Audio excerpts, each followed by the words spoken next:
अस्सलामु अलैकुम वरहमतुल्लाहि वबरकातुह। इन्नल हम्दुलिल्लाह नहमदुहु व नस्तईनुहु व नस्तगफिरुहु व नऊज़ु बिल्लाहि मिन शुरूरि अनफुसिना व मिन सय्यिआति अमालिना। मन यहदिहिल्लाहु फला मुदिल्ल लहु व मन युद्लिल फला हादिय लहु व अशहदु अन ला इलाहा इल्लल्लाहु वहदहु ला शरीका लहु व अशहदु अन्ना मुहम्मदन अब्दुहु व रसूलुहु सल्लल्लाहु तआला अलैहि व अला आलिहि व सहबिहि व सल्लम तस्लीमान कसीरा। अम्मा बाद। सम्मानित মাতৃমণ্ডলী, আর বিশেষ করে যারা হজে যাবেন তাদেরকে আরও বেশি সম্বোধন করছি যে আপনারা সবাই গুরুত্ব দিয়ে শুনবেন দিনের কথা, কিন্তু যারা হজে যাবেন তাদের জন্য এই সময়টাই এই দার্সগুলি আয়ত্ত করা, এই সম্পর্কে জানা এবং সেই অনুযায়ী হজ করা, এটি ফরজে আইন। জ্ঞান অর্জন করা, দিন ইলম শিখা, এই ক্ষেত্রে ফরজে আইন। আর যারা এবছর হজে যাবেন না তাদের জন্য ফরজে কিফায়া, সুন্নাত, মুস্তাহাব। এবছর না শিখে আগামী বছর যখন হজে যাবেন তখন শিখলেও চলবে, কিন্তু যারা হজে যাবেন তাদের জন্য কিন্তু এই ইলম শিখা ফরজ। সেটা আপনি আমার কাছ থেকে শিখেন আর আপনি কিতাব থেকে শিখেন। যদি কিতাব থেকে শিখতে গিয়ে অনেক সময় বিভ্রান্তি হয়, ভুল বুঝে নেয় মানুষ, উচ্চারণে ভুল বুঝলো, ভাষায় ভুল বুঝলো, ভাব যেটি লেখক উদ্দেশ্য করে সেটা বুঝতে পারল না, যার ফলে সরাসরি হজ সম্পর্কে শিখে যাওয়া কারো কাছ থেকে, যোগ্য ব্যক্তির কাছ থেকে শেখা, যাদের হজ সম্পর্কে ভালো জ্ঞান আছে। কারণ হজ সম্পর্কে দূরে থেকে সবগুলি জিনিস বোঝানো যাবে না, বেশ কিছু বিষয় রয়েছে। হজ বোঝানোর জন্য ভৌগোলিক জ্ঞান থাকা জরুরি। মিকাতগুলি গত সপ্তাহে যেমন আলোচনা হয়েছে, ভৌগোলিক জ্ঞান না থাকলে আপনি বুঝাইতে পারবেন যে মিকাতটি উত্তর দিকের না পূর্ব দিকের না দক্ষিণ দিকের, না পশ্চিম দিকের, তো তারপরে সোজা পশ্চিম না পশ্চিম উত্তর, পশ্চিম দক্ষিণ, ঠিক কিনা? কোন দিক থেকে আসছেন ওই হিসাবে আপনাকে বলতে হবে যে আপনার মিকাত কি, আমার মিকাত কি। বহু মাসলা মাসাইল রয়েছে, সেসব মাসলা মাসাইল বুঝার জন্য এবং সে সম্পর্কে বিশেষ করে ফতোয়া দেওয়ার জন্য, বলার জন্য, আলোচনা করার জন্য আপনার পার্থিব জ্ঞান থাকা জরুরি, যদিও প্রাথমিক স্তরে হোক, জ্ঞান থাকা জরুরি। তো কথা না বাড়িয়ে আজকের দ্বিতীয় পর্ব, এই আমাদের হজ প্রশিক্ষণের, তাতে আলোচনা করব দুটো বিষয় নিয়ে। একটি হচ্ছে হজের দৈনন্দিন কার্যক্রম, হজের দিনগুলিতে প্রতিদিনে যে কাজগুলি রয়েছে ধারাবাহিক, সে দিনগুলির কাজগুলি কি, এক এক দিনের কাজগুলি আলাদা আলাদা করে জেনে নেবেন যাতে মনে রাখতে সুবিধা, আর সেই হিসাবে আপনি করবেন। আপনার কাছে যে বই পুস্তক আছে অথবা পুস্তিকা আছে, পমফ্লেট আছে, সেখানে ওইভাবে কিন্তু সুন্দর সাজানো আছে। এটা বেশি সহজ, এমনি হজের পদ্ধতি বলা আর এক এক দিনের কাজ পৃথক পৃথক করে বলা এবং জানা, মনে রাখা, দুটোতে পার্থক্য রয়েছে। তো প্রতিদিনের কাজগুলি আপনি আলাদা আলাদা করে মনে রাখবেন, আজকের কাজ কি, কালকের কাজ কি, এইভাবে। হজের কাজ শুরু হয় কোন দিন থেকে? 8ই জিলহজ থেকে। কয় তারিখে গিয়ে শেষ হয়? 12তে শেষ করতে পারেন, আর যদি 13ই জিলহজ শেষ করেন তাহলে বেশি ভালো, বেশি ভালো, বেশি উত্তম। দ্বিতীয় যে বিষয়টি সেটি হচ্ছে হজের আরকান, মানে হজের ভিত, স্তম্ভ কয়টি, আর হজের ওয়াজিব কয়টি। এই আরকান যেগুলি ফরজ, ভিতগুলি, স্তম্ভগুলি, আর যেগুলি অজেব আর ফরজে কোনো পার্থক্য, সেগুলিও ফরজ। এই দুটো মিলিয়ে হচ্ছে সবগুলি ফরজ, কিন্তু দুটোতে পার্থক্য রয়েছে হুকুমের দিক থেকে। যখন আলোচনা করব বিস্তারিত তখন বলবো যে কি পার্থক্য। রোকন, স্তম্ভ হজের আর হজের অজেব, সেগুলিতে পার্থক্য কি। আর এছাড়া যা রয়েছে সবগুলি হচ্ছে কি সুন্নাত। বাকি যত কাজ রয়েছে হজ শুরু করার পরে তা হচ্ছে সুন্নাত। আর হজ শুরু করার আগে কিছু কাজ রয়েছে যেগুলি ফরজ, যেগুলিকে শর্ত বলা হয়। সেই শর্ত যদি আপনার কাছে পূরণ না হয়ে আসে তাহলে হজ ফরজ নাই, হজ ফরজ নেই, অথবা হজ শুদ্ধ হবে না, হজ শুদ্ধ হবে না। এই যে কথাগুলি এক একটি খুব সংক্ষেপে বললাম। হজ শুদ্ধ হবে না, কিছু কিছু মানুষ হজ করলেও শুদ্ধ হবে না, করাইলেও শুদ্ধ হবে না। আর কিছু মানুষ এমন আছে যাদের হজ শুদ্ধ তো হয়ে যাবে, কিন্তু ফরজ আদায় হবে না। তাহলে এক একটা শাখা প্রশাখায় ঢুকলে তাহলে তখন আলাদা এলেমের প্রয়োজন। হ্যাঁ, ওইভাবে আমরা এত বিস্তারিত আলোচনা করব না, সবগুলি আমাদের বিস্তারিত আলোচনা আছে। এই জন্য আমি গত সপ্তাহে কি বলেছি, যারা একবারে খুবই সংক্ষিপ্ত জানতে চান, হ্যাঁ, তাদের জন্য আলোচনা আছে। যারা মাঝামাঝি জানতে চান, যে আমি অনেক বেশি জানতে পারবো না আর আয়ত্ত করতে পারবো না, কিন্তু একেবারে কম নয়, মোটামুটি আমি জানবো ভালো, তাদের জন্য এই মাঝারি আলোচনা, এই যে আমাদের প্রশিক্ষণে যেগুলো আলোচনা হচ্ছে যেভাবে, যেই পরিমাণে, আর এর সাথে বিস্তারিত আলোচনা। হজের মাসাইলে শেষ নেই। হজের মাসাইল কত হইতে পারে। আমাদের একজন ওস্তাদ, খুব বিজ্ঞ আলেম সৌদি আরবের, এক সময় বলছিলেন যে ধারণা করেন তো আমাদেরকে বলছো, যা আপনি কল্পনা করেন তো হজের কতগুলি মাসাইল হইতে পারে। এই প্রশ্ন যদি আপনাদেরকে করি, সাপোজ ধরে নেন আপনাকে বলা হলে হজের কতগুলি মাসাইল হইতে পারে, কত বলবেন? 100, 200, 400, 500 না তার বেশি? হ্যাঁ, কত হইতে পারে? চলেন ডাক্তার সাহেব বলবেন। হ্যাঁ, 500। চলেন, উনি পিএইচডি করা মানুষ 500 বললেন, উনি দুনিয়ার হিসাব বললেন।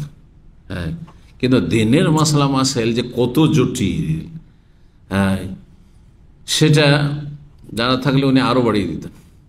কথা বুঝতে পেরেছেন? আপনাদের কারো ধারণা হচ্ছে কম না বেশি? কত?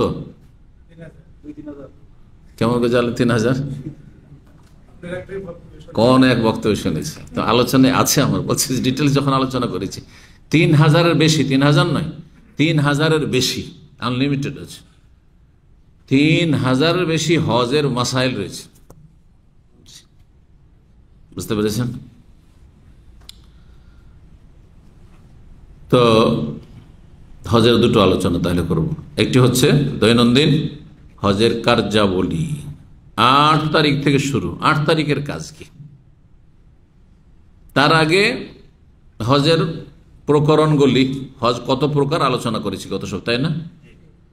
হজে তামাত্তু করেন বা কেরান করেন বা ইফরাদ করেন। 8 তারিখে গিয়ে সব এক জায়গায় হয়ে যেতে হবে। 8 তারিখে গিয়ে এক জায়গায় হইতে হবে। তামাত্তুওয়ালা নতুন করে এহরাম করে, হ্যাঁ, মেনায় পৌঁছিবে, আর কেরানওয়ালা আগে থেকেই দুটোকে মিলিয়ে নিয়ে নিয়ত করিয়াছে, এহরাম অবস্থায় আছে, ওমরা করার পরে হালাল হতে পারেনি, কারণ সে কেরান দুটোকে একসাথে মিলিয়েছে। ইফরাদওয়ালা শুধু হজের নিয়ত করেছে, করে যখনই গিয়েছে এহরাম বেঁধে, তখন থেকে এহরাম বেঁধেই আছে।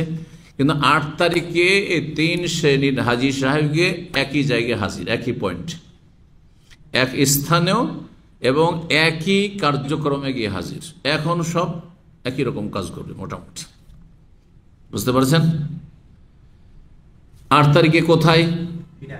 মেনায়। 9 তারিখে কোথায়? আরাফাই। 9 তারিখের দিন গিয়ে 10 তারিখের রাত, এই রাতটি কোথায়? মুজদালিফায়। মাশাআল্লাহ। তারপরে 10 তারিখ সকাল থেকে কোথায়?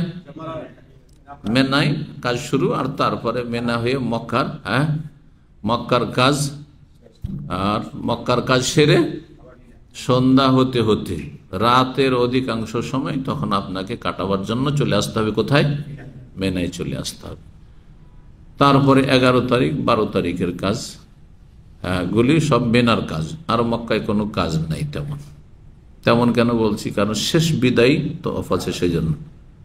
দেখেন, এ তেমন কথাটা লাগালাম, এ তো আমার রহস্য আছে, তাই না? যদি বলি যে কিছু কাজ নেই, যখন বলবো যে বিদায় তো অফ আছে, তখন বলবো যে কাজ আছে। তাহলে বুঝতে পারছেন না? এই জন্য তেমন কোনো কাজ নেই এখন। বিদায় তো অফ কখন? যখন বিদায় হবে না, আপনি মক্কা 1 মাস থেকে গেলেন, তাহলে 1 মাস পরে। অনেক হাজিরা যারা পরে আসছে, একবারে শেষখানে আসবে, তারা ওইরকম থাকবে। তো 8 তারিখের কাজ কি দেখি। 8 তারিখের কাজ কয়টি কে বলতে পারে? যারা হজে যাবে তারা বলুক। হ্যাঁ, শুধু এহরাম বাঁধা। হাজি সাহেবেরা হ্যাঁ, কয়টি কাজ? থাকা। চলেন, কথা কমপ্লিট না ইনকমপ্লিট, অসম্পূর্ণ? হ্যাঁ, আর কেউ হজে যাবে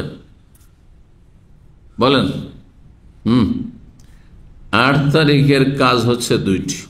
8 তারিখের কাজ হচ্ছে এহরাম বাঁধা। এই জন্য বলবো না যে এটা তামাত্তুওয়ালার জন্য এহরাম বেঁধে যাওয়া, বুঝতে পারছেন না? যেখানে আছে সেখান থেকে, যদি মেনায় গিয়ে রাখে তো মেনা থেকে এহরাম বাঁধবে।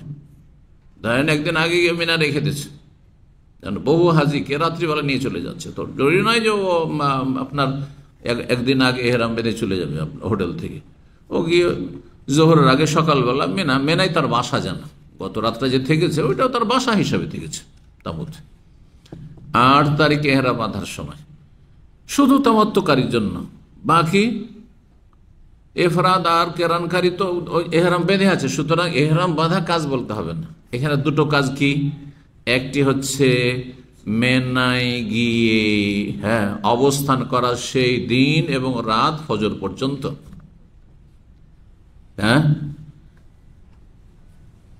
সারাদিন থাকতে হবে। আর কি করতে হবে?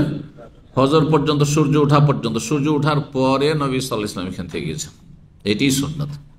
আগে যদি নিয়ে চলে যায়, আজকাল যেহেতু ভিড় ভাড় থেকে আপনাকে বাঁচানোর জন্য রাত্রিবেলায় শুরু করে দিচ্ছে, তাহলে সেটা সুন্নতের খেলাফ হচ্ছে। কিন্তু বৃহৎ স্বার্থে ভিড়ে যাতে ফেসে না যান, কষ্ট না হয়, আর ভাগ করে দিয়েছে কোন তাঁবুওয়ালাকে কখন যেতে হবে, সব কিন্তু ভাগ করে দিয়েছে সরকার থেকে আজকাল। যার ফলে সেখানে কোনো আর অপশন, এখতিয়ার থাকে না, আপনারও এখতিয়ার থাকে না। আপনি একা গেলে গিয়ে আপনি খেমা নিজের খুঁজে পাবেন না, আরাফাতে হয়রান হয়ে যাবেন। তো যাওয়ার আসল সময় হচ্ছে সূর্য ওঠার পরে 9 তারিখ। তাহলে 1 নম্বর কাজ কি বললাম? মেনায় সেই দিন এবং রাত অবস্থান করা।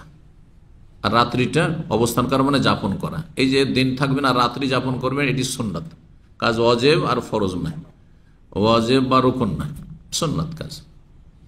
সুন্নাত কমলে কি হবে? হজ হয়ে যাবে, নেকি কমবে। যত সুন্নাতে ঘাটতি করবেন তত নেকি কমবে। যারা মক্কার হাজিরা ডাইরেক্ট আরাফা চলে যায় 9 তারিখে সকালবেলা, বাড়ি থেকে বাসা থেকে টান দিল ওইদিকে চলে গেল। আজকাল তো খেমত থাকতে বাধ্য, কিন্তু একসময় প্রায় এরকমই করতো। তাহলে তাদের সুন্নত ছোট, যত সুন্নত কমবে তত বেশি নেকি কমবে, কিন্তু হজ নষ্ট হবে না। যেমন নামাজে যত সুন্নত কমাবেন তত নেকি কম পাবেন। রফায়ে দান করলেন না, আমিন জোরে বললেন না, বুকে হাত বাঁধলেন না, এইরকমই আপনি মেলাগুলি সুন্নত আছে, দোয়া মাসুরা পড়লেন না, শুধু ফরজ ওয়াজিবটা আদায় করলেন নামাজ হয়ে গেল, কিন্তু নেকি কমলো, ওইটুকুই ঠিক। একটি কাজ কি বললাম? এখানে দিন রাত থাকা এবং রাত্রি যাপন করা। 2 নম্বর কাজ হচ্ছে 5 ওয়াক্ত সালাত এখানে পড়তে হবে। 5 ওয়াক্ত সালাত পড়া আপন আপন সময়ে, জমা করা চলবে না, এখানে সুন্নতের খেলাফ। আপন আপন সময় পড়বেন। এবং হাজি সাহেবেরা সকলেই, এখানে কে মুসাফির কে গায়ের মুসাফির দেখা দেখি নেই, সকলেই, এমনকি মক্কার হাজিও যদি এহরাম অবস্থায় থাকে তাহলে কসর করবে। কসর মানে কি? 4 রাকাত বিশিষ্ট সালাতকে 2 পড়া। তাহলে মাগরিবকে না, মাগরিব 3 পড়তে হবে, মাগরিব কসর নেই। জোহর 2 রাকাত, আসর 2 রাকাত আপন টাইমে, এশা 2 রাকাত, এইভাবে 5 টাইমে 5 ওয়াক্ত সালাত পড়বেন। 5 ওয়াক্ত সালাত পড়া মেনায়, আর রাত্রি যাপন করা, এই 2টি হচ্ছে এইখানকার মেনার কাজ। 8 তারিখের কাজ এক কথায়। 9 তারিখে সূর্য ওঠার পরে বেরোবেন যদি স্বাধীনতা থাকে, না হলে যখন নিয়ে যাবে তখন যাবেন। 9 তারিখের দিনটি হচ্ছে আরাফার দিন, আর হাজ্জ আরাফা। হজ মূলত আরাফায় অবস্থান না, আরাফায় অবস্থান করা যে হজের যে স্তম্ভগুলি, রুকনগুলি রয়েছে তার অন্যতম। অন্য রুকনগুলিতে বিলম্বেও আদায় করা যায়, কিন্তু আরাফার দিনের অবস্থান যদি আরাফার দিনের না হয় তাহলে হজ হবে না। আগেও যদি থেকে চলে আসেন তবুও হবে না, আর পরেও যদি যান তবুও হবে না। এই জন্য হাদিস রয়েছে আল হাজ্জ আরাফা, হজ মূলত আরাফা অবস্থানের নাম। যে কোনো অবস্থায় অসুস্থ থাক, অ্যাম্বুলেন্সে করে তাদেরকে নিয়ে যাওয়া হয়। মুমূর্ষ হয়ে আছে, চলতে পারছে না, নড়তে পারছে না, উঠতে পারছে না, অ্যাম্বুলেন্সে রাখা হয় তাকে, অ্যাম্বুলেন্সে রেখেই তাকে আরাফা অবস্থান করানো হয়। এখানে আলহামদুলিল্লাহ সৌদি সরকার এই সার্ভিসগুলো রেখেছে, জাযাকুমুল্লাহ খাইর। জি,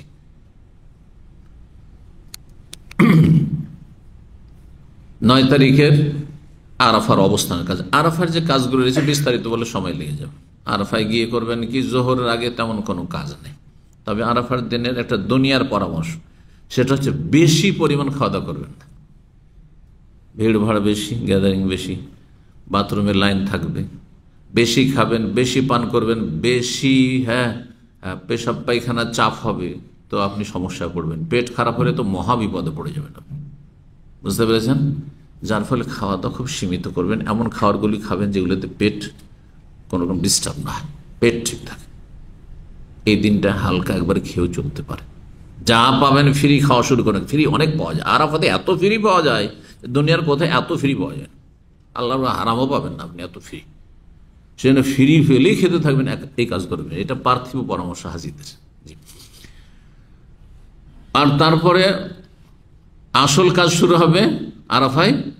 জোহর আসর জমা পড়বেন, জমা তাকদিম, মানে জোহরের সময় আসর পড়বেন, জমা করবেন, কসর করবেন। জোহর 2 রাকাত, আসর 2 রাকাত। আবার বলছি, হজে যারা থাকবেন, হজ অবস্থায় থাকবেন, মক্কার হন, মেনার হন, আশেপাশের হন, দূরের হন, মেলা দিন আগে এসেছেন, মকিম হয়ে গেছেন, এইসব কথা চলবে না। আপনার জন্য জমা, আপনার জন্য কি কসর। এই জন্য অনেক আইম্মায়ে কেরামগণ বলেছেন, ইমাম মালিক রাহিমাহুল্লাহ, অনেক আইম্মায়ে কেরামদের মত হচ্ছে যে হজের অবস্থায় যারা থাকবেন তারা সফরের কারণে কসর করছেন না, জমা করছেন না, তারা করছেন এবাদতের কারণে, মানে হজ এর এবাদতের কারণে, নসকের কারণে। বুঝতে পেরেছেন কেন এই কথা বলি? এই জন্য যে নবী সাল্লাল্লাহু আলাইহি ওয়াসাল্লাম যে বিদায় হজ করেছেন তাতে মক্কার লোকেরাও ছিল, মেনার আশেপাশের লোকও ছিল। তাদেরকে এই কথা বলেননি যে তোমরা স্থানীয় লোক, তোমরা আমার সাথে হজে থাকলো, তোমরা পূর্ণ নামাজ পড়ো, বলেছেন। কিন্তু মক্কা বিজয় যখন এসছেন 8 তারিখে, 8ম হিজরিতে, তখন নবী করিম সাল্লাল্লাহু আলাইহি ওয়াসাল্লাম বলেছেন, মক্কা বিজয়ের পরে যখন ইমামতি করলেন তখন বলি, আহলা মক্কা, এই মক্কার লোকেরা, আতিম্মু সালাত, আমি নামাজ পড়াবো, আমি মুসাফির, মদিনা থেকে এসেছি, আমরা 2 রাকাত পড়ে সালাম ফেরত, তোমরা তোমাদের নামাজগুলি পূর্ণ করে নিও আমাদের সালাম ফেরার পরে। বুঝতে পেরেছেন? কিন্তু মক্কার লোক যদি খেদমতে থাকেন, অনেকে খাদেম, খেদমত করছে, সার্ভিস দিচ্ছে, বাসের ড্রাইভার অথবা এমনি খাবার দাবার হোটেলে কাজ করছে, তারা আরাফাতে, মেনাতে, তারা কসর করতে পারবে না? পারবে না। মক্কার লোক তারা মুখী, এবং তারা হজেও নেই। বুঝতে পেরেছেন? এই জন্য বাংলাদেশ থেকে হাজির আসিয়া তাদের মজহাবের অন্ধ অনুকরণে তারা এইখানে বাড়াবাড়ি করা আরাফায় একসাথে জমা করবে না, বলে মসজিদে নামেরাতে গেলে জমা করবে শুধু, তাদের মুফতিরা বলে, বল ফতোয়া, যে কোনো জায়গায় আপনি খেমাতে জমা করবেন, কারণ নবী সাল্লাল্লাহু আলাইহি ওয়াসাল্লাম জমা করেছেন, আপনি জমা করবেন, এর ভিন্ন কোনো প্রমাণ নেই। এখানে যুক্তিতে মুক্তি খুঁজলে হবে না। আর নবী সাল্লাল্লাহু আলাইহি ওয়াসাল্লাম কসর করেছেন, আমার 15 দিন হয়ে গেছে, হানফি মাযহাব 15 দিন হয়ে গেলে মুকিম হয়ে যায় মক্কায়, না, আপনি কি করবেন?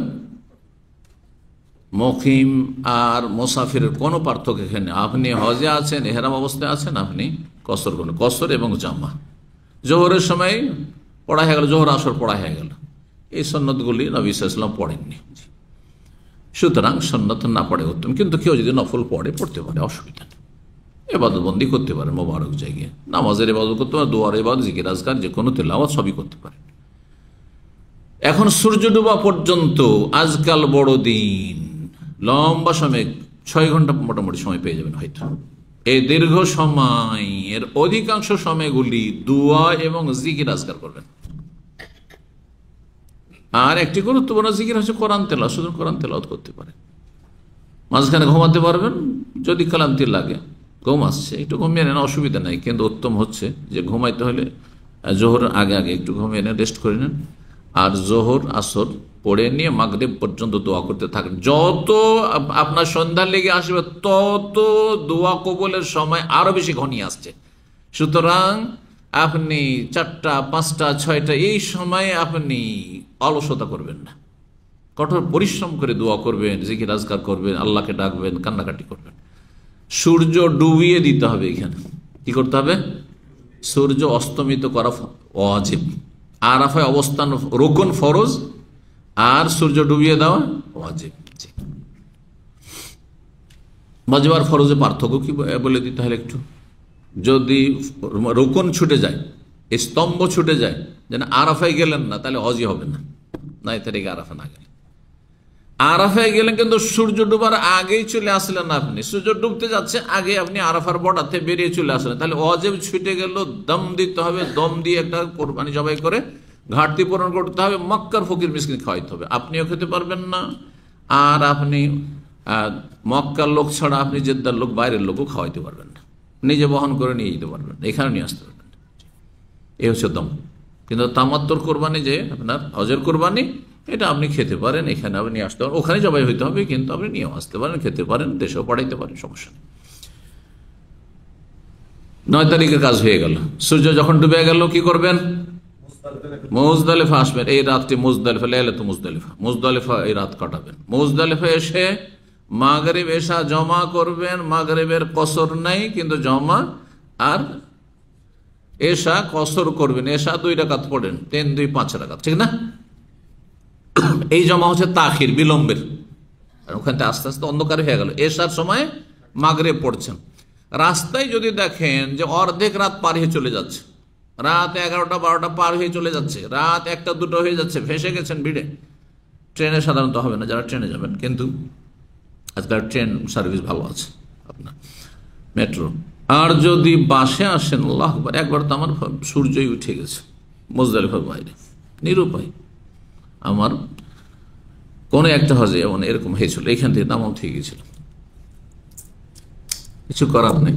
যখন দেখলাম যে একবার ভোর রাত হতে চলেছে, তাড়াতাড়ি করে, তখন এসে রাস্তাতে বাস জ্যামে থেমে আছে, পাশে কোনো জায়গায় আমরা তখন নেমে এশাটা পড়ে ফেললাম, মাগরিব এশা পড়ে ফেললাম, জমা করলাম, পড়ে নিলাম।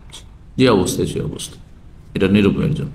তাহলে তখন আর মুজদালিফা অপেক্ষা করে আপনি ফজর করবেন না, বা দিন যেন না হয়ে যায়, আসতে পারছেন, হাঁটতে পারেন তো অসুবিধা নেই। হয়ে গেল। তাহলে 10 তারিখের রাত এখানে যাপন করবেন। এই রাতে বেতর পড়বেন কিনা, হাদিসে হাও নেই নাও নেই। ফজরের সুন্নাত পড়বেন কিনা, হাও নেই নাও নেই। কিন্তু নবী সাল্লাল্লাহু আলাইহি ওয়াসাল্লাম সফরে এই ফজরের 2 রাকাত সুন্নাত ছাড়তেন না, হাদিস আছে, যার ফলে পড়ে নেওয়াটাই বেশি ভালো। বেতর অত্যন্ত গুরুত্বপূর্ণ, কিছু ওলামাদের কাছে তো ওয়াজিব পর্যন্ত, যেমন হানাফি মাযহাব ওয়াজিব, কিন্তু যদি সুন্নাতে মুআক্কাদা অন্য সুন্নাতের চাইতে বেশি তাকিদপূর্ণ সুন্নাত, এই জন্য বেতরটাও কমপক্ষে 1 রাকাত পড়ে নেবেন, এটা সতর্কতা। কিন্তু কেউ না পড়লে তাকে গুনাহগার বলা যাবে না, ইজতিহাদ মাসলাই দ্বিমত রয়েছে। তারপরে শুয়ে যাবেন। এখানে তাহাজ্জুদ আর জিকির আজকার ওইসব করার কোনো প্রয়োজন নাই, দোয়া না, রাত্রে দোয়া নাই, ফজর পর্যন্ত শুয়ে যাবেন। তারপরের দিন অনেক কাজ আছে, রেস্ট করুন। এখানে রাত কাটানোটাই ইবাদত, আপনি রাত্রে ঘুমাবেন, থাকবেন, এটি হচ্ছে ইবাদত আপনার। তারপরে যখন ফজর হয়ে আসছে, ফজর আউয়াল ওয়াক্তে পড়ে নিয়ে আর তারপরে ফরসা হওয়া পর্যন্ত দোয়া, এই সময়টাই দোয়া কবুল হয়। এই সময় মুজদালিফায় দোয়া কবুল হয়। কোন সময়? ফজর পড়ে নিয়ে, হাত্তা আসফারা জিদ্দান, নবী সাল্লাল্লাহু আলাইহি ওয়াসাল্লাম ফর্সা করে দিলেন, কিন্তু সূর্য উঠাবেন না। 8 তারিখে পার্থক্য, 8 তারিখে সকালে, 8 তারিখের পরে 9 তারিখে সকালে আরাফার দিনে যখন বেরিয়েছিলেন কোত্থেকে, মেনা থেকে, তখন সূর্য উঠার পরে বেরোনো সুন্নাত। আর মুজদালিফা থেকে যখন বেরোবেন তখন সূর্য উঠার আগে বেরিয়ে যাওয়া, ফরসা হওয়ার পরে ফজরটা পড়ে নিয়ে বেরিয়ে যাওয়া হচ্ছে সুন্নাত। আর তারপরে এসে 10 তারিখ দিন হয়ে গেল, তাই না? 9 তারিখ কাজ শেষ, 9 তারিখের দিন গিয়ে 10 তারিখের রাতের কাজ শেষ হয়ে গেল। এখন থাকলো কিসের কাজ? হ্যাঁ, 10 তারিখ। আর 10 তারিখে কয়টি কাজ? সবচেয়ে বেশি কাজ কিন্তু 5টি, কমপক্ষে 4টি। যদি আপনি প্রথম যখন গিয়েছেন আর হজ্জে কেরান বা হজ্জে এফরাদ করছেন, তাহলে আপনি যদি সাই করেন, একটি সাই যথেষ্ট। কেরানে যেহেতু দুটো একসাথে নিয়ত করেছেন, আর এফরাদ শুধু যেহেতু হজ করছেন, সুতরাং একটি সাই যথেষ্ট। প্রথম যখন গিয়েছিলেন তওয়াফে কুদুমের সাথে, তখন যদি সাই করে থাকেন তাহলে হালকা করে রেখে দিয়েছেন, একটি সাই যথেষ্ট। আর হজে তামাত্তু আপনারা যেহেতু করবেন, সুতরাং প্রথম যে সাই করেছেন সেটা উমরার ছিল, উমরা সেপারেট হয়ে গেছে তাওয়াফের সাথে, এখন আপনাকে তাওয়াফের পরে সাই করতে, তাহলে 5টি কাজ করতে হবে। ধারাবাহিক করা যেভাবে এসেছে হাদিসে এটি উত্তম, অজেব ফরজ নয়, এতে দমও লাগবে না, গুনাহগারও হবেন না। আগে পরে হলে ওই দিনে বহু সাহাবায়ে কেরাম বারবার করে বিভিন্নভাবে জিজ্ঞাসা করছেন, কেউ বলছে এটা আগে করে দিয়েছি, কেউ বলছে এটা পরে করে দিয়েছি, এটা আগে করতে হতো এটা করে ফেলেছি। সেই দিন যা জিজ্ঞাসা করা হয়েছে কুদ্দেমা ওয়ালা উখির হাদিস আছে, আগে করেছে কেউ পরে করেছে, এটা করতে হতো এটা করে ফেলেছি, উল্টো পাল্টা করেছি। নবী সাল্লাল্লাহু আলাইহি ওয়াসাল্লামের একটি শুধু জবাব ছিল কি, ইফআল ওয়ালা হারাজ, বাকি কাজগুলো করতে থাকো, কোনো আপত্তি নেই, কোনো অসুবিধা নেই, কোনো গুনাহ নেই। বুঝতে পারছেন? কিন্তু তরতিব, সিরিয়াল, সুন্নতি সিরিয়ালটি শুনে রাখেন। এই 5টি কাজের প্রথম কাজ হচ্ছে মিনা এসে বড় জামরাকে, তাহলে প্রথম যেটা পড়বে সেটা বাদ দিয়ে দেবেন, উলা, হ্যাঁ, তারপরে এটা হচ্ছে উস্তা, হ্যাঁ, মাঝখানে জামরা, এই দুটোকে বাদ দিয়ে দিবেন। তারপরে শেষ দিকে মক্কার দিকে যে শেষ জামরা, সেখানে কি করবেন, 7টি পাথর মারবেন। এই পাথরগুলো নেবেন কোথা থেকে? অধিকাংশ হাজিরা মনে করে যে মুজদালিফা থেকে পাথর নিতে হবে, এমন সেখানে ভুল করে যে প্রথম মুজদালিফা এসে ও মাগরিব আর এশা পড়বে কেন, ফরজে আছে, লেট হয়ে যাচ্ছে, আগে এসে পাথর কুড়ানো শুরু করে, পাথর কুড়ানো শুরু করে। আর একদিনে শুধু 7টি নয়, ওই যে 13 তারিখ পর্যন্ত 70টি, 13 তারিখ পর্যন্ত মারলে কতটি লাগবে? 70টি লাগবে। আর 12 পর্যন্ত যদি আপনি মারেন তাহলে 21টা কমে যাবে 70-এ, সবগুলি একসাথে ও বোঝাই করে নিয়ে যাবে এখান থেকে। যদি কেউ ধারণা করে যে পাথরগুলি মুজদালিফা নিতে হবে, তাহলে এটা বেদাতি ধারণা। কিন্তু মেনাতে পাবো কি পাবো না, চলো আগেই নিয়ে নিই আমি, রাত্রে কেউ যদি এইভাবে নিয়ে নেন। নবী সাল্লাল্লাহু আলাইহি ওয়াসাল্লাম কিন্তু মুজদালিফা থেকে নেননি, মুজদালিফা থেকে যখন রওনা দিলেন তখন বললেন নবী সাল্লাল্লাহু আলাইহি ওয়াসাল্লাম একজন সাহাবীকে, যে যাও তো উল কুতলি সাবা হাসা, 7টি, আজকে 7টি মারতে হবে, 7টি কঙ্কর আমার জন্য নিয়ে আসো, 7টি কঙ্কর নিয়ে আসো, আর বড় নিও না। তো 7টি কঙ্কর রাস্তা থেকে নিয়েছেন আপনি, রাস্তায় মুজদালিফা থেকে আসতে যে কোনো জায়গায় নিয়ে নেন, অথবা আপনি মিনা এসে নেন, জি। আর তারপরে সেই দিনে 7টি কঙ্কর মারবেন। এই যে কঙ্কর মারা শুরু করবেন, শুরু যেমনই করবেন, বিসমিল্লাহ আল্লাহু আকবার বললে প্রথম বিসমিল্লাহ, তারপরে আল্লাহু আকবার, তারপরে প্রত্যেকবারে ইউকাব্বিরু মা আল্লাহু আকবার, বিসমিল্লাহ আল্লাহু আকবার বারবার নয়, বিসমিল্লাহ বারবার নয়। প্রথম ভালো কাজের ক্ষেত্রে বিসমিল্লাহ, সেই জন্য বিসমিল্লাহ, কিন্তু হাদিসে তাকবীরের কথা শুধু এসেছে, কিন্তু বিসমিল্লাহ নাও বলবেন আল্লাহু আকবার, আল্লাহু আকবার, আল্লাহু আকবার, তাহলে সে সুন্নাত মোতাবেক কাজ করে। যখন এই পাথর মারা শুরু করলেন প্রথম কঙ্কর, তখনই আপনার লাব্বাইক বন্ধ, আর লাব্বাইক পড়া যাবে না। এরপরে যদি কেউ লাব্বাইক আল্লাহু লাব্বাইক পাথর মেরে আসছে, হ্যাঁ, বাজাচ্ছে মক্কে লাব্বাইক আল্লাহু লাব্বাইক, তাহলে সে বেদাত করলো, বাড়িয়ে দিলাম, বেদাত করলো। ইসলামে বাড়িয়ে দেওয়ার নাম বেদাত, যেটা নেই সেটাকে যদি অতিরিক্ত করেন, আপনি বাড়িয়ে দেন, তাহলে তার নাম বেদাত। বুঝতে পারছেন? তাহলে তালবিয়া শুরু হয়েছে কখন? যখন এহরাম করেছেন। আপনারা তামাত্তু করবেন 8 তারিখে সকালবেলা, আপনি যখন এহরাম করেছেন যেখানে থাকলে সেখান থেকে, তখন থেকে লাব্বাইক শুরু হয়েছে। 8 তারিখের দিন বললেন, তারপরে রাত বললেন, তারপরে তালবিয়া পাঠ করতে থাকেন।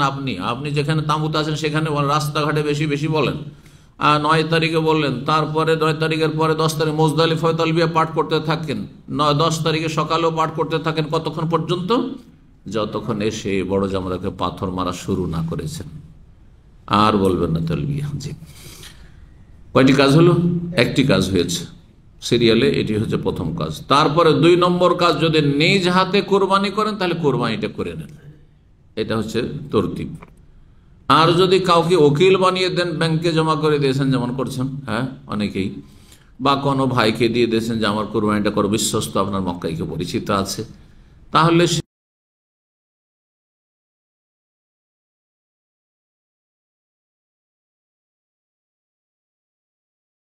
যখন করুক, আপনার অপেক্ষা করার কোনো প্রয়োজন নেই। অধিকাংশ হাজিরা না জানার কারণে বলে আমার কোরবানি কখন হবে বলেন, কারণ আপনার ওই কোরবানির জন্য হালাল হইতে পারছি না। ভুল কথা এটা। কোরবানির জন্য সময় হচ্ছে 4 দিন, 13 জিলহজ পর্যন্ত কোরবানি হইতে পারে, বাড়িরও কোরবানি, হাজিরও কোরবানি। তাহলে কি 13 জিলহজ পর্যন্ত আপনি অপেক্ষা করবেন? যদি বলে আমি 13 তারিখ করবো কিন্তু আপনার কোরবানি, বুঝছেন না? সেই জন্য ব্যাংকওয়ালা কাউন্টারে বাঙ্গাল বুঝায়, সবার কাগজে লিখে দেয় ওই যে কি সারা সকাল 10টা, সকাল 10টা, সকাল 9টা। হ্যাঁ, আমি যে কানাকে সব হাই করে রেখেছি, কারণ আপনি বুঝবেন না। যে যদি বলে যে এটা তরতিব নাই, বলবে যে না মানি না, আমার কথা মানতে অনেক সময় কষ্ট লাগবে, যে বেদাত করে অভ্যাসে, তাই না? তো ওর কথা কি মানবে না? তো যাই হোক, 1 নম্বর কাজ হয়ে গেল পাথর মারা। 2 নম্বর কাজ কোরবানি করা, যদি নিজ হাতে কোরবানি করেন। আর তারপরে যদি নাই করেন সেটা নিজের হাতে দিয়ে দিয়েছেন কাউকে, হয়ে গেছে কাজ, আপনার দায়িত্ব শেষ। আপনি এই পাথর মারার পরে মাথা মুন্ডন করতে পারবেন। মাথা মুন্ডন করা উত্তম। মাথার চুল ছোট করলে পুরো মাথা দিয়ে ছোট করতে হবে। বোঝা গেছে না? 2 নম্বর কাজ হলো মাথা মুন্ডন। 3 নম্বর কাজ মাথা মুন্ডন হয়ে গেল। মাথা মুন্ডন যখন হয়ে গেল, তখন আপনি প্রাথমিক হালাল হয়ে যেতে পারলেন। পাথর মেরে মাথা মুন্ডন মানে আপনি প্রাথমিক হালাল হয়ে গেলেন।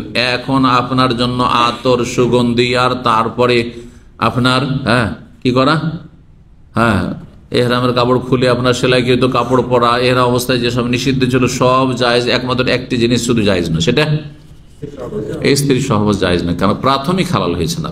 এটা তাহাল্লুল আউয়াল। এই 3টি কাজের পরে 4 নম্বর কাজ হচ্ছে বাইতুল্লাহ গিয়ে তাওয়াফ করা। সেই সময় এহরাম পরিবর্তন করে পরিষ্কার পরিচ্ছন্ন হয়ে যদি যেতে পারেন তাহলে ভালো। কিন্তু অনেক সময় এদিকে চলে এসছে, অনেকটা এগিয়ে মক্কার দিকে, আবার যদি ফিরে তামুর দিকে যায়, মেনার দিকে, তাহলে এখান থেকে আবার ঘুরে গিয়ে যেতে যেতে আমার মুশকিল হয়ে যাবে, রাত্রে আসা মুশকিল হয়ে যাবে আমার তোয়াফ আর সাই করে। সেজন্য সেখান থেকে চলে গেলেন আর এহরামের কাপড়ে আপনি তোয়াফ করলেন, কোনো দোষ নেই, জায়েজ আছে। আপনি নিয়ত করেন যে আমি এখন প্রাথমিক হালাল হয়ে গেছি।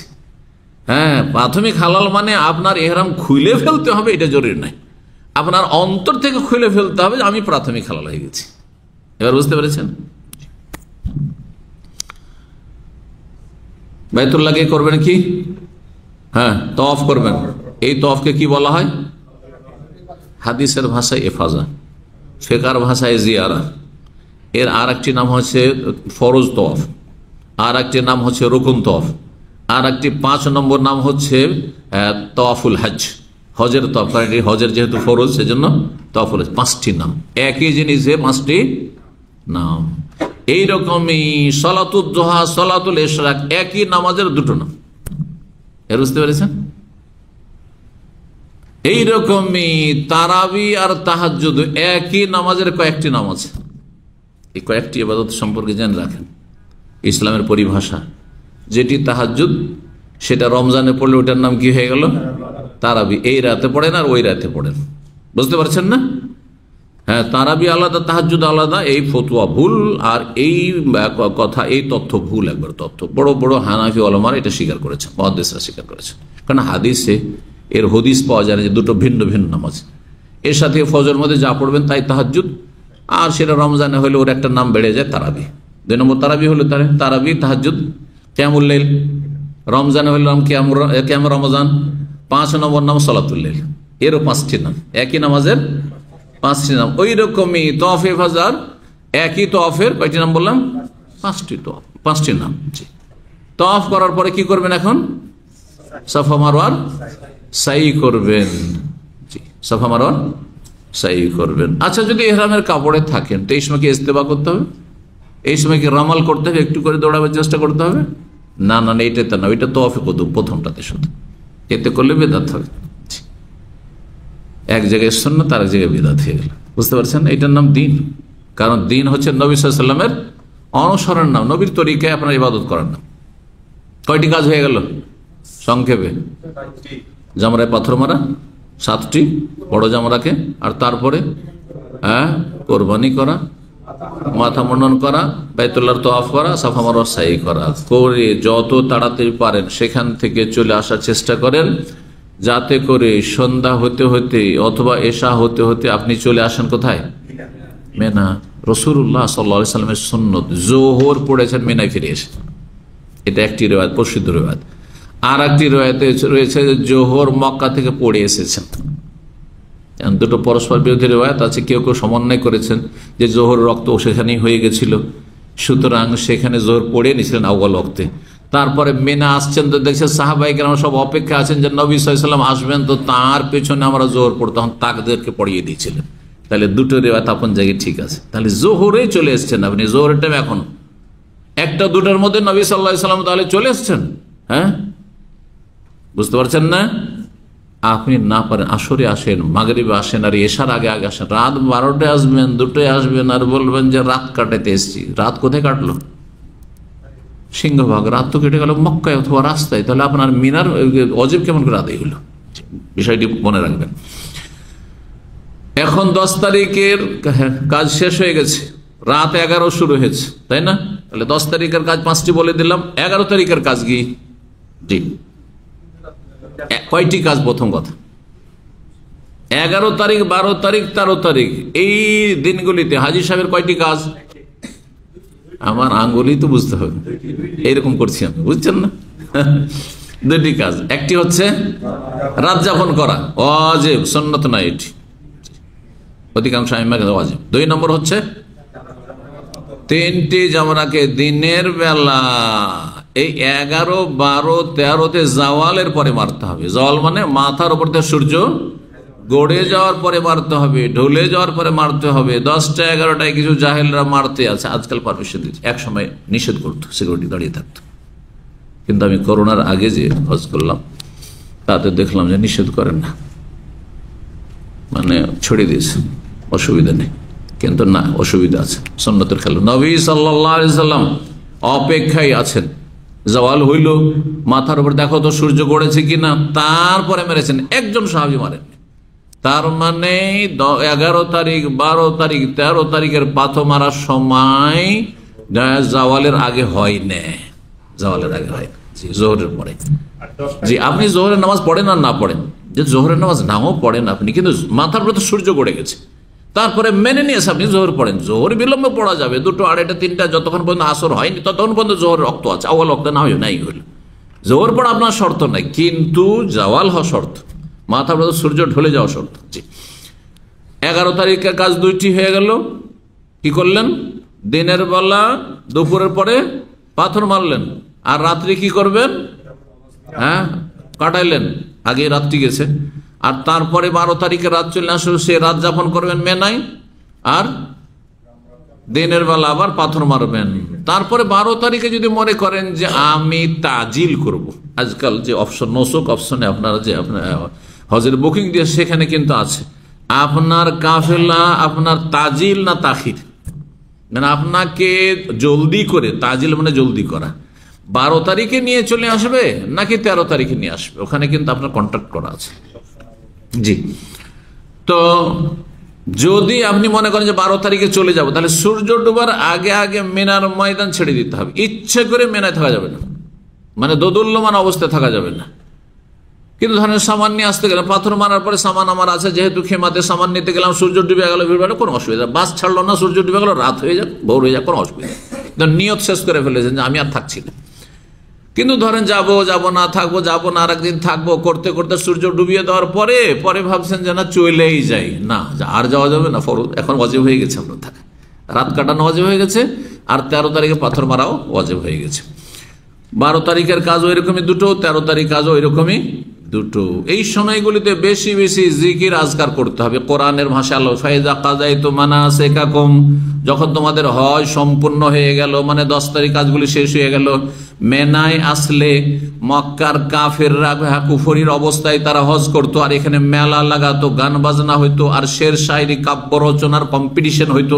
হ্যাঁ, কবিদের, হ্যাঁ, এসব দুনিয়াদারি মেলা ঠেলা চলবে না। কি করবে? ফাজকুরুল্লাহ কাযিকরিকুম আবাকুম আও আশাদ্দা যিকরা, আল্লাহর বেশি বেশি জিকির আজকার করো।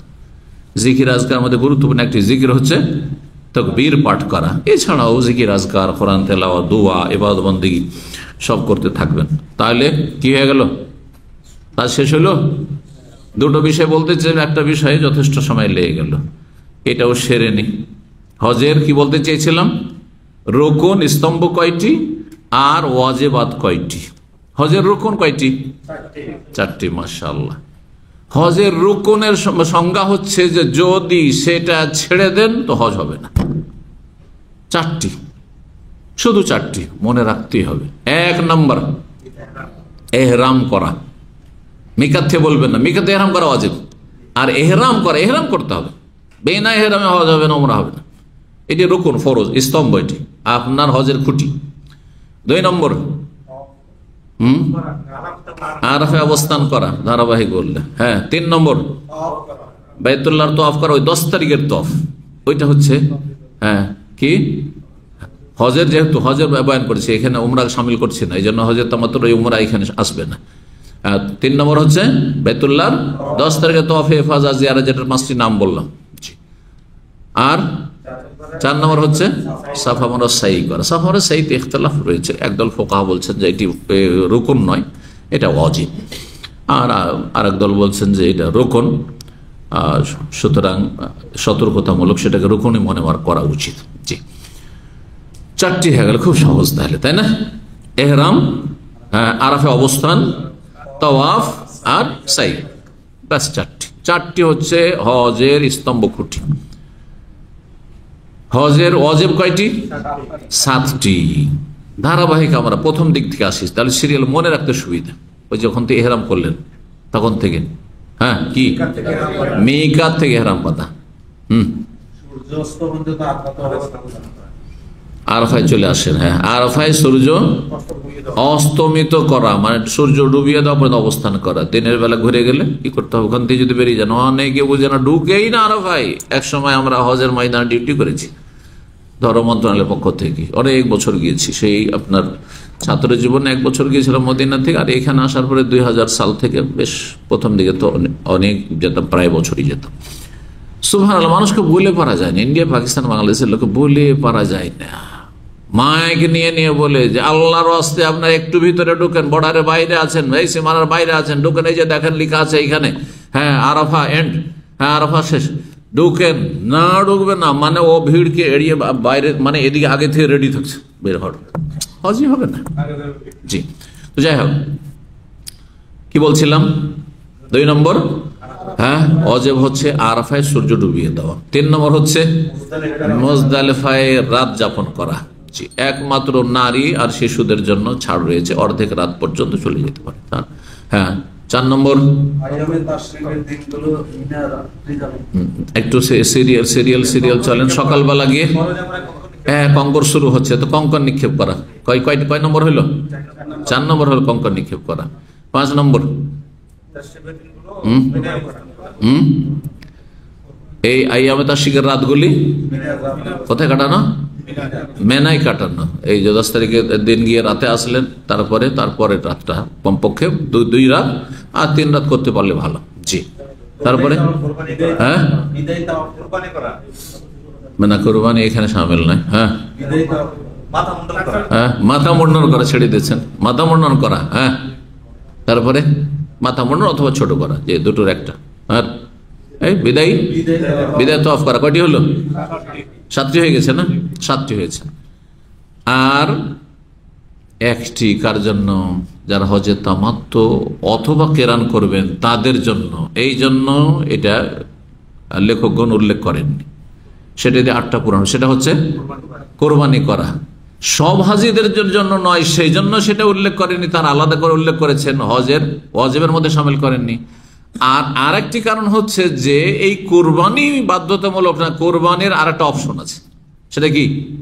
কোরবানি না করে রোজা রাখতে পারেন। ফামান তামাত্তা বিল উমরাতি ইলাল হজ্জ ফামাস্তাইসারা মিনাল হাদি। আল্লাহ বলছেন, যেই ব্যক্তি হজে তামাত্তু বা কেরান করবে, মানে হজের সাথেই ওমরা ভোগ করবে, সেটা আলাদা করে করুক তামাত্তু অথবা মিলিয়ে করুক কেরানে, এই 2 হজেই ফামাস্তাইসারা মিনাল হজ্জ, যথাসাধ্য হাদির পশু জবাই করতে হবে। যদি ফামাল্লাম ইয়াজিদ, যদি না পায়, পশু নেই, টাকা আছে পশু নেই, পেল না, অথবা পশুর পয়সা নেই, কোরবানি কেনার পয়সা নেই, অভাব আছে, তাহলে কি করবে? ফাসিয়ামু সালাসাতি আইয়ামিন ফিল হজ, হজের দিনগুলিতে 3 রোজা রাখবে, কিন্তু 10 তারিখে চলবে না, 11, 12, 13 এগুলো দিন আইয়ামে তাশরিকে চলবে না। আগেই রেখে নেন, ওইখানে আগে চলে যান, গিয়ে আগে রেখে নেন 3টি রোজা। যারা আগে চলে এসছেন, আগে না আসেন, পরে রাখেন। যদি একান্ত না পারেন, হ্যাঁ, তাহলে কেউ কেউ বলেছে আইয়ামে তাশরিকের দিনে রাখবে। জি, একেবারে ধরে পারলেন না, আপনি চলে আসেন, অসুস্থ হয়ে গেলেন ওই দিনে, তাহলে আপনি কি করবেন? এসেও রাখলেও কোনো কাফারা নেই, কিন্তু সুন্নত হচ্ছে এই 3টি রোজা মক্কাতে রাখা। জি, আর ওয়াসাবাতুন, এই ওয়াসাবাতিন ইযা রাজাতুম, 7টি রোজা রাখবে বাড়ি ফিরে এসে। 10টি রোজা, 10টি রোজা একটা কোরবানির সমান, বোঝা গেছে? সংক্ষেপে আবার বলি ওয়াজিবগুলি: মিকাত থেকে ইহরাম বাঁধা, আরাফায় সূর্য ডুবিয়ে দেওয়া 9 তারিখে, তারপরে মুজদালিফায় রাত কাটানো, তারপরে জামরায় পাথর মারা, মেনাই রাত্রি যাপন, আর মাথা মুন্ডনটা আগে ছুটে, মাথা মুন্ডন, বিদায় তওয়াফ। আর যদি 8 করতে চান যাতে করে এলেমটা পারফেক্ট হয়ে যায় জানাটা, সেটা হচ্ছে যাদের কোরবানি ওয়াজিব রয়েছে কোরবানি, আর কোরবানি না করলে রোজা ওয়াজিব থাকবে, ওয়াজিব থাকবে। এই হচ্ছে ওয়াজিবাত। আর এছাড়া যা কিছু আছে সব হচ্ছে সুন্নাত। জি, বারাকাল্লাহু ফিক। আল্লাহ রাব্বুল আলামিন আমাদেরকে উপকারী জ্ঞান দান করেন, নেক আমলের তৌফিক দান করেন, এবং আগামী সপ্তাহে যদি আপনারা আসতে চান ইনশাআল্লাহ তাআলা, তাহলে আপনাদের কাছ থেকে শুনবো যে আপনারা কতটা শিখলেন। বিশেষ করে যারা হজে যাবেন তারা আগামী সপ্তাহে প্রস্তুতি আসবেন। ওয়া জাযাকুমুল্লাহু খাইরান ওয়া সাল্লাল্লাহু ওয়া সাল্লাম আলা নবিয়িনা মুহাম্মদ ওয়া আলা আলিহি ওয়া সাহবিহি আজমাইন।